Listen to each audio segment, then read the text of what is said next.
ఇంట్లో ఆడవారు వెలుపల ఉన్నప్పుడు పూజ ఎలా చేసుకోవాలి ఒక ప్రశ్న.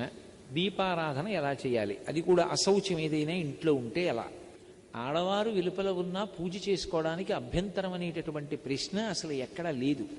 ఎందుకు లేదు అంటే పూజ అనేటటువంటిది ఎవరు చెయ్యాలి అంటే ఇంటి యజమాని చెయ్యాలి. ధర్మపత్ని సమేతస్య అనుంది కానీ ధర్మపతి సమేతస్య అని ఉండదు సంకల్పం. అంటే దాని అర్థం ఎవరు చెయ్యాలని? యజమాని చెయ్యాలి.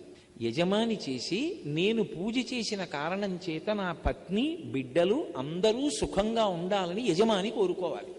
కాబట్టి ఇప్పుడు ఇల్లాలు వెలుపల ఉంటే ఇంట్లో పూజ చేయడానికి అభ్యంతరం ఎక్కడుంది? అభ్యంతరం ఏం లేదు. ఆవిడ వెలుపల ఉంటే ఆవిడ కాదు కదా పూజ చేసేది, మీరు చేసుకోవచ్చు.